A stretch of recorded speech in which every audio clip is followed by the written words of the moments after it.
Okay, Geeta down. Om.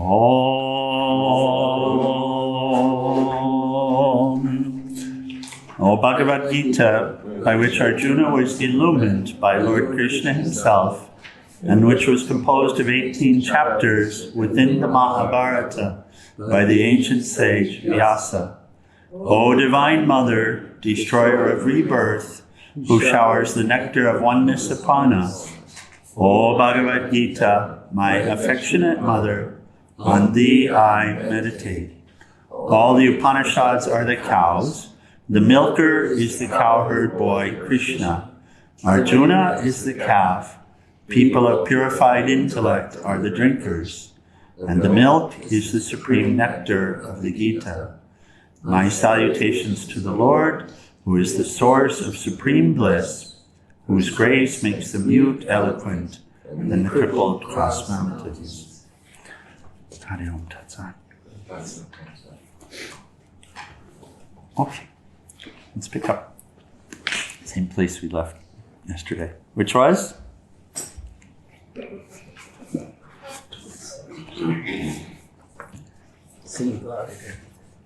Beautiful. Jai. Jai. So this one. Whatever thou doest, whatever thou eatest, whatever thou offerest in sacrifice, whatever thou givest, whatever thou practicest it as austerity, O Arjuna, do it as an offering unto me.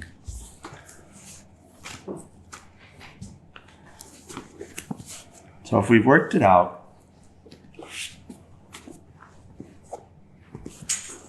and we've come to realize that that mystery, which we call God, is underlying everything here and forms the reality of everything here. If we've worked it out, and if we've come to know it, then why is it that we're not experiencing it? And Hari asked this question yesterday. We'll stay on this for another couple of minutes because it's so practical. Why is it that we're not experiencing it? You see, you are experiencing it. This very moment. Since it's the only reality, how could you be experiencing anything else? And that gives you the clue. Because you're not practicing the presence of it. That's why. Huh? It's the only sensical answer. It's the only answer that makes sense. So you can say it's veiled, but what is it that's veiling it? Ignorance. Ignorance. And why is there ignorance? So it's primal, you can say, but now you know something. So what to do? Sorry? Sadhana. Constant. And we have this beautiful quote of Paramahansa Yogananda. And what is sadhana? And the way to God is through continuous practice of His presence every moment, constantly, along with deep meditation. So how to practice? We were having the discussion yesterday, and some inspiration came yesterday as well, and so we'll come back to it this morning. So how to practice? You see, you have the opportunity to practice every moment. Huh? Because you know something, but you're not feeling it. Yes? Right. You're not feeling it. So the bhava is not there, but you know something. So if that's the case, then you bring it into the moment. How? Dear Lord, I know that you are the tea. As I drink this tea, this is inner. I taste you. So the question is, how can you communicate with something that you're not feeling? You just say. You just say it. Because you know it. Why do you have to feel it? If you wait until you feel it on its own, it's already banging on your head saying, come on. I am your reality. I am the only reality here. Isn't it? Yeah. Yeah. It's already breathing right in front of you. It's breathing inside your lungs. What more do you want? I want to see it. Well, then you have to open your eyes. That's all you have to do. And look.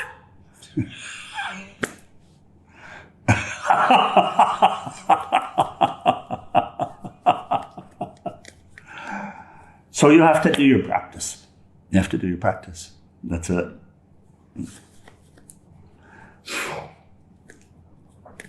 You understand what I'm saying? So you look at this and you say, dear Lord, I know that I'm looking at you. I don't have the experience of it, but I know it. Now, what does that do if you say that to yourself?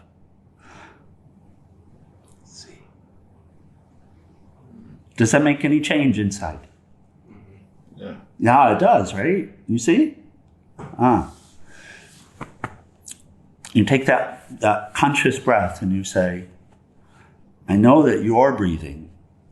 I recognize that it doesn't feel like it, but I know that it's you breathing here. I know that the blood coursing through these veins is your blood. I know that these thoughts are your thoughts. You see? Yeah. Yeah. Does that do something? I guess, yeah. I guess. Sometimes. Well, does it do something?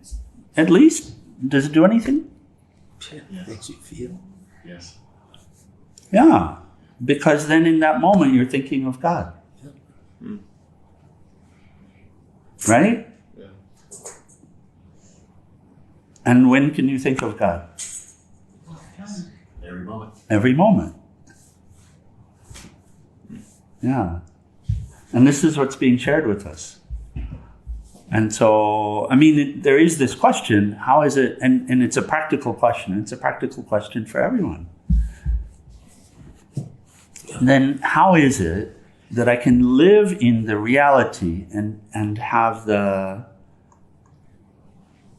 feeling of the presence of this reality? Well, we have to do our part. And we're sure that the reality is doing its part.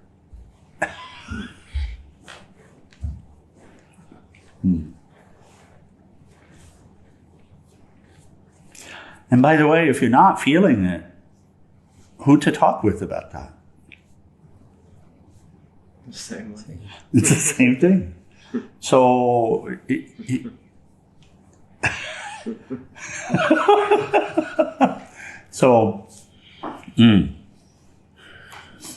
so what are our practices? We go back to St. Therese. We were watching a few weeks ago. Most of us, we saw the Story of a Soul movie, the documentary again. And it always rings a chord when she talks about life in Carmel. When she says, we do all the same things that everyone does, we just do them in the presence. We do them mindfully. She didn't say mindfully. In the presence. In the presence of what? The presence of God. In the presence of God. Consciously in the presence of God. So many opportunities. And we practiced all of these. Right? We speak from experience here. We practiced all of these. You pick up a cushion and place it and you say, dear Lord, I know that I am placing you here. You see the sunrise and you say, I know that's you. And you can say, and we've done this so many times, I know it's you. It doesn't seem like it's you. Please let me have your darshan. Please let me feel it. Please help me to feel it. It's very practical. Yeah. I know this, and when you're placing the flowers, I offer these to you. When you walk past the Durga temple, oh my God, you're so beautiful in this form. Thank you for coming here and being here with us. Thank you for your grace of appearing in this. And again, you may not have that bhava yet, but this is essential in terms of developing it.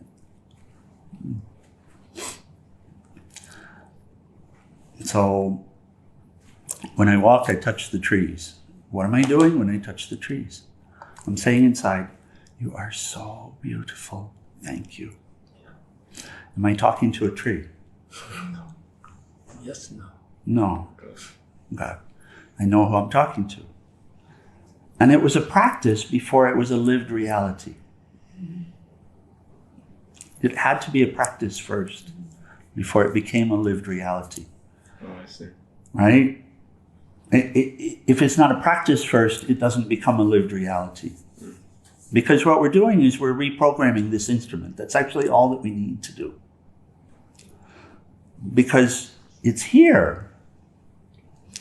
It's here, and we've stepped through this part of the Gita, and we continue to, and it resonates, right?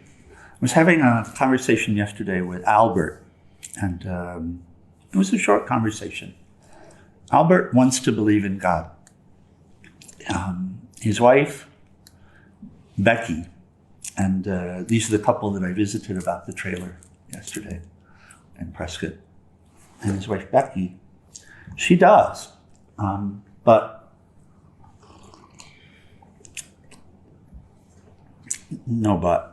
she does. It's not that she's better than him or anything else. In fact, he's so dear. He's so sweet.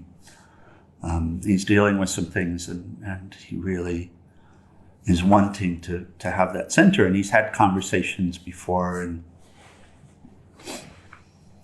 but he's got a very scientific mind, and so we just talked for a little bit.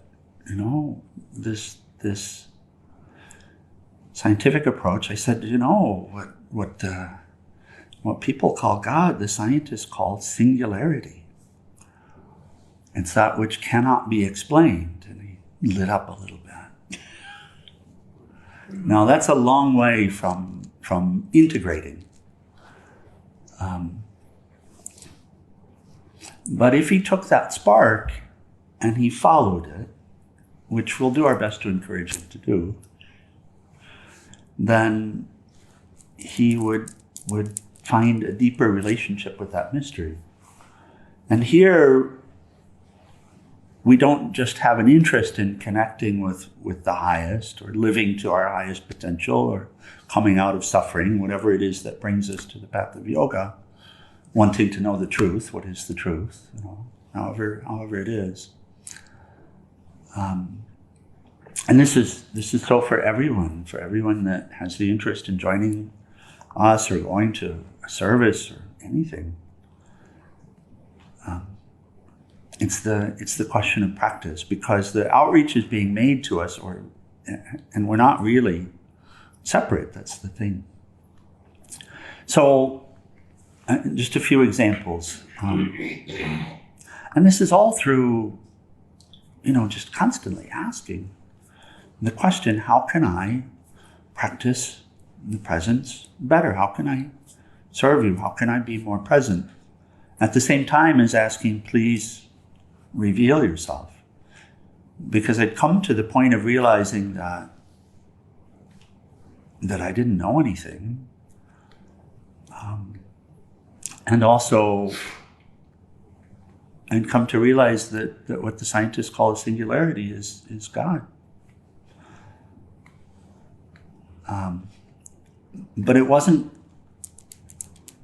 a lived experience at that point. There wasn't peace. But there was certainly the desire, and from that point there was the desire to be in darshan, to be in the company of, to live in the company of, to not forget. And so, little things, reminders inside. Talking with someone before you talk.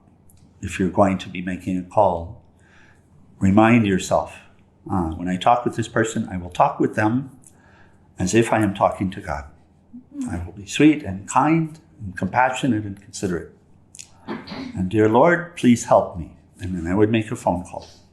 And after I would hang up the phone, I would say, thank you, dear Lord, for that opportunity. When I would meet someone in pilgrimage, I had to constantly remind myself, I'm interfacing with God here. So let me do. This self-talk goes two ways.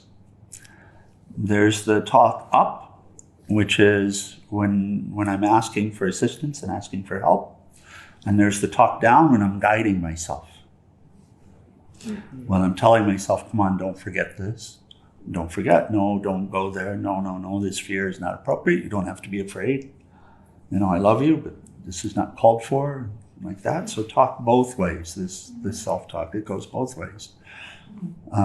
As if you are in the middle. As if you're in the middle. And that's where the intellect sits in the scheme of things. We're so identified with the intellect still as seekers that we have choices in life. And the choice is, do I relate which way? Do I identify which way? But also, while you're in this position, you talk both ways. So help me to know you. Help me to see you. Guide me. I need guidance on this. Where do I go? What do I do? How do I serve you? Like this. Guide, listen. And at the same time, direct yourself. No, get up at 5 a.m. You have to get up at 5 a.m. Come on, dear. Like this. Come on, dear. You can do it.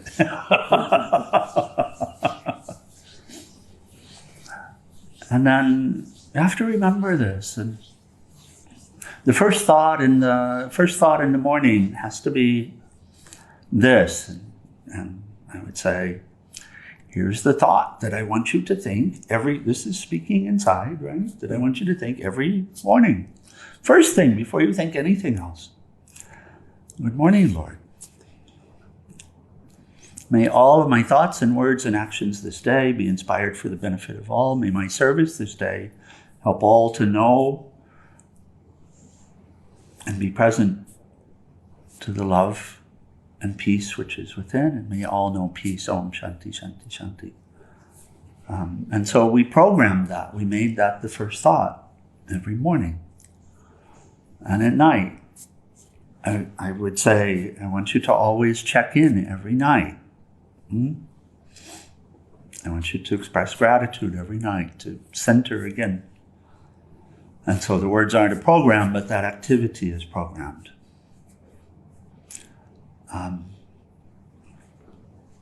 In the morning, good morning, Lord. And then the cows, good morning.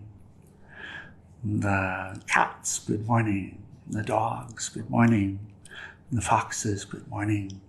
The caterpillars, good morning. I would just do, and still the case. It became a habit. It's a check-in, as it were. But it's all the forms of God recognizing this. When money would come, and this is something I really had to work through, because the biggest issue I had was, the biggest tendency that was causing this veiling was this strong identification as being independent. And my independence had to do with money, always having the ability to make money, always having the ability to buy stuff on my own and to separate when I wanted to be able to separate and like this. And so I knew when I started walking pilgrimage that I committed myself to being penniless. And that took me to a deeper realization of when I say this money is your money. It took me to a deeper realization, because anything that came from that point, it came without asking for it.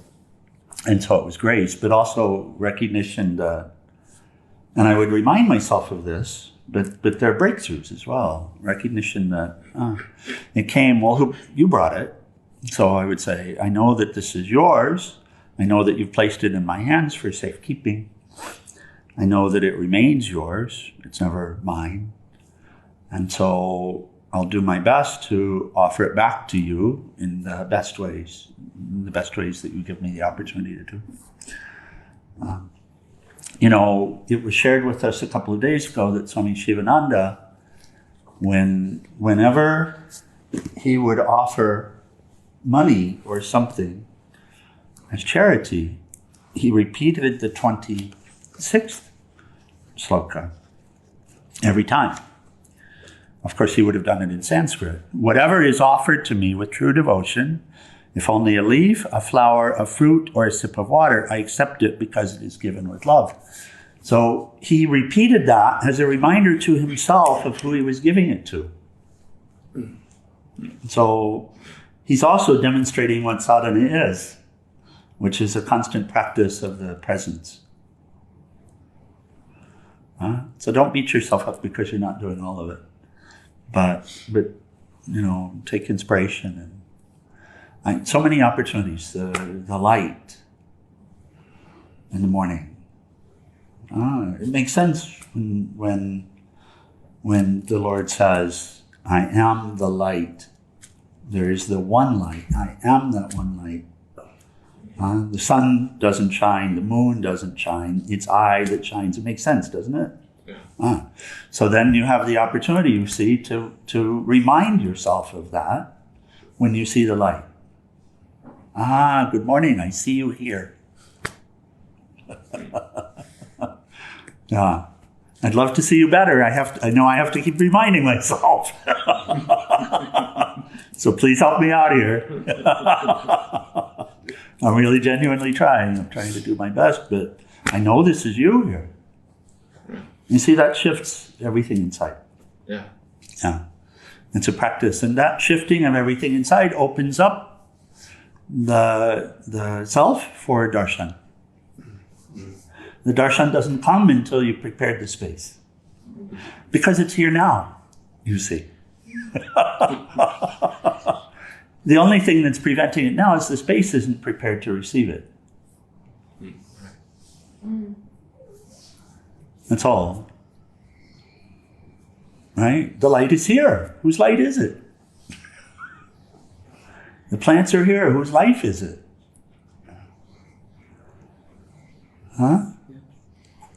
This body is here. Whose body is it? This breath is here. Whose breath is it? This blood is here. Whose blood is it?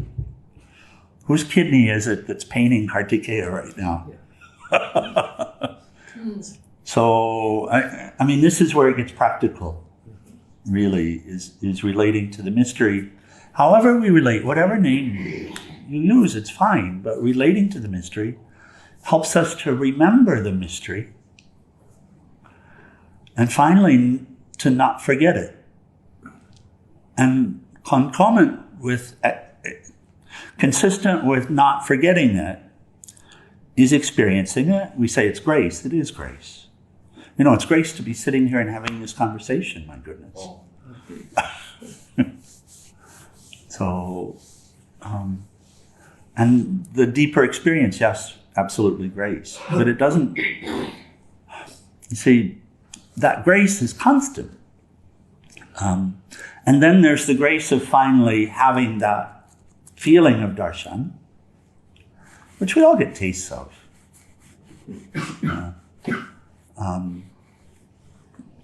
But it's not an accident in this way. It really requires an outreach towards it, towards the mystery, and a constant reminder, remember. So self-talk again is the thing. And we have a joking relationship inside. We have very much a joking relationship. So I've shared with you one of the mantras, which is, I don't know why you're doing this, but I know it's you doing it. So, and we'll just laugh about it sometimes. That doesn't surprise you, I suppose.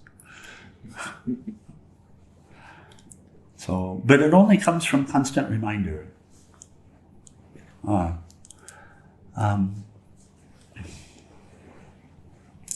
Sometimes just sitting with the breath and recognizing, and again, you'll have to remind yourself, you sit with the breath. If we do this now, sometimes we do in meditation, if we just sit quietly, being aware of the breath, and remind yourself and connect with the Lord. Dear Lord, inside, I know that this is you breathing.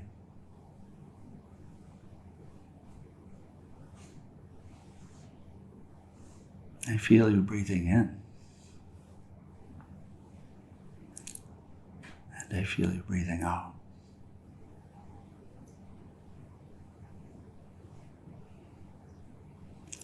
Please help me to be constantly aware of you in this way. Please help me not to forget you.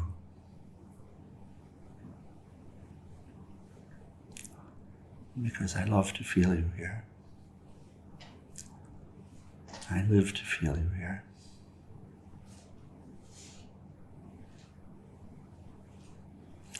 And now I remember. As you breathe in and you breathe out.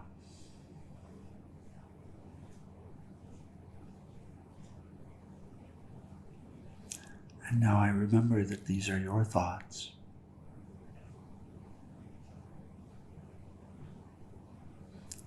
And that this is your voice.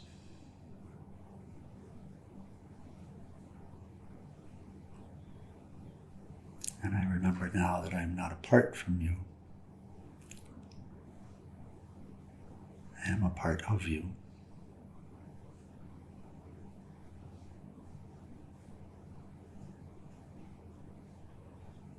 I see the divinity in the breath.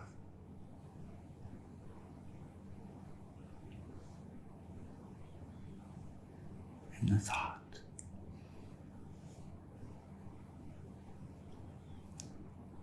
In the life force that courses.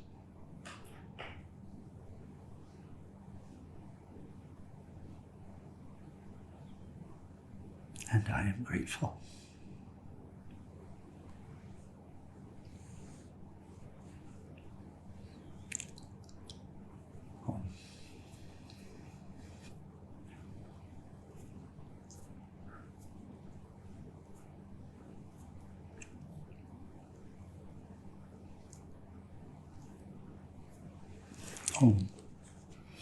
Is it a good practice? So it's very practical.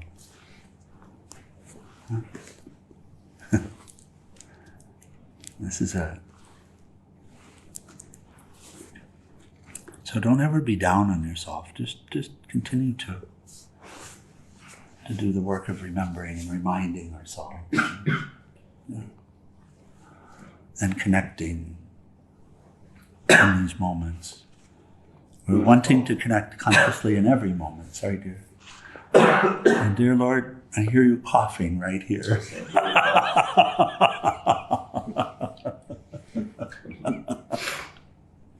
And I'm grateful. Yeah, it's come up. It's compassion.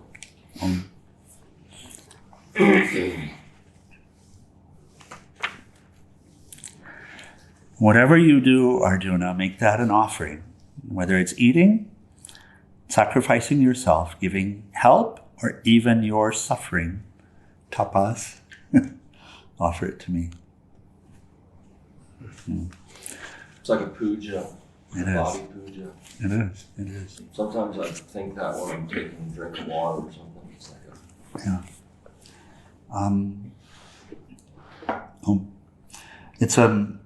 It's a funny thing. We all want to be free of suffering, and suffering is the path. I wouldn't have came back from war if I hadn't suffered enough. And finally, we discover that we can accept the suffering and offer our acceptance of the suffering, and that releases us from suffering.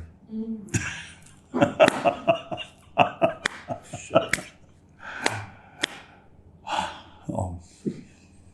Okay. So we'll close. Final prayers and arati.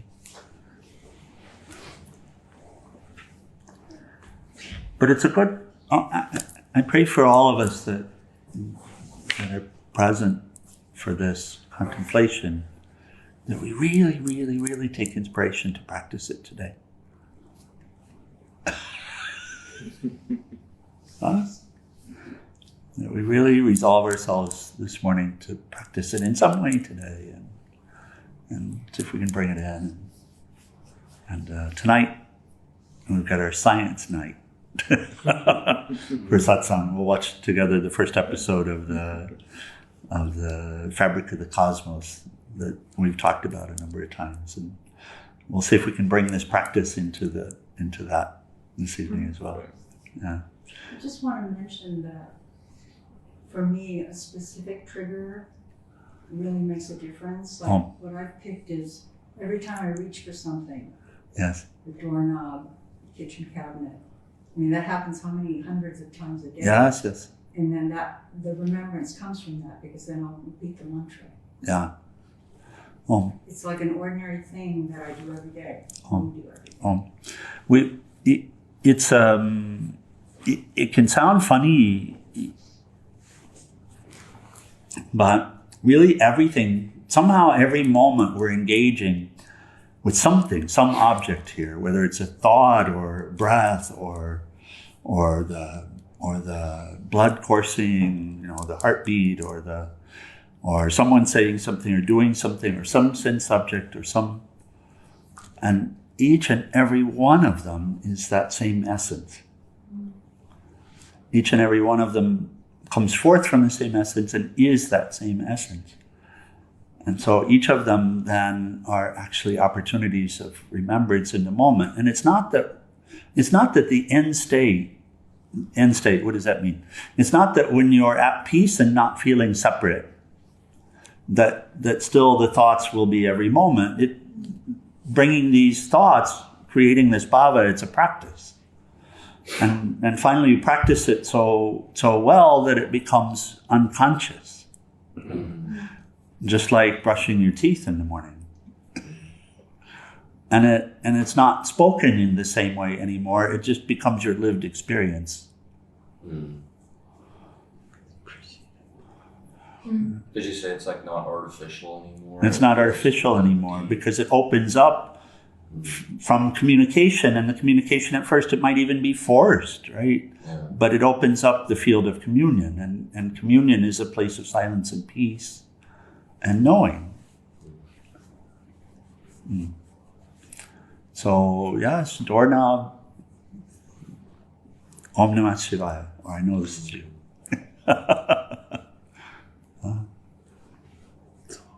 Whatever it is. Footstep. Thich Nhat Hanh, walk as if your feet were kissing the ground. And so I saw myself stepping on God. And so I would step, right? And so would I remember that every moment? No, but I would chant the mantra in sync with it. And I would bring that recognition. Or touching that tree, or speaking to the flower, or talking to the wind, or the sun, or the stars. Or saying inside how beautiful you are. And what happens, this is this concept of unity in diversity, because it's the one unity. But these objects that we're engaging with in the moments, whether it's a thought or a breath or the ray of the sun or whatever it is, each of them are God revealing herself or himself. It's just a question of perspective. But what is this? And what is the purpose of this? So, the Lord revealing herself. For what purpose? For her children. Who are? Who? Her.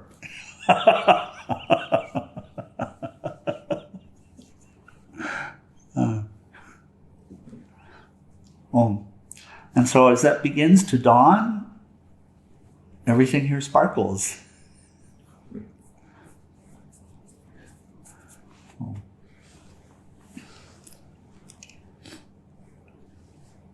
Okay. Even doorknobs.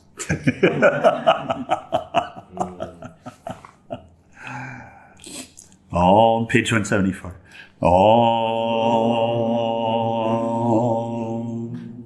Om Trayambakam Yajamahe Sugandhim Pushti Vardhanam Orvai Rukmeva Bandhanan Mritor Mukshiyamamritat Om Trayambakam Yajamahe Sugandhim Pushti Vardhanam Orvai Rukmeva Bandhanan Mritor Mukshiyamamritat Om Trayambakam Yajamahe Sugandhim Pushti Vardhanam Orvai Rukmeva Bandhanan Mritor Mukshiyamamritat Om Sarvesham Swastir Bhavatu Sarvesham Shantir Bhavatu Sarvesham Purnam Bhavatu Sarvesham Mangalam Bhavatu Sarve Bhavantu Sukhinaha Sarve Shantu Niramaya Sarve Bhadrani Pashyanto Makashit Dukhabhat Bhave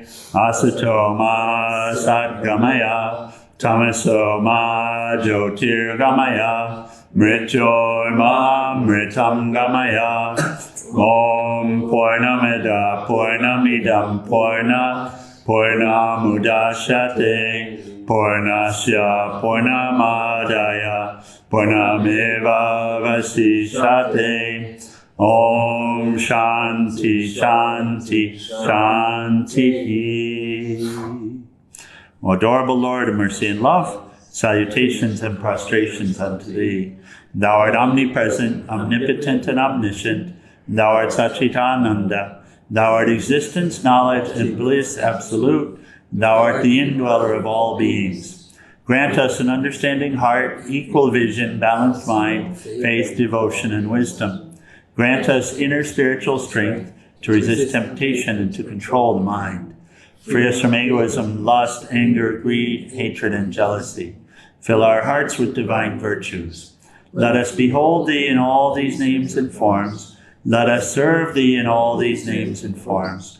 Let us ever remember thee. Let us ever sing thy glories. Let thy name be ever on our lips. Let us abide in thee forever and ever. Humble Sakura Shivananda Maharaj Ki, and for all the saints and sages of all the traditions. Jai.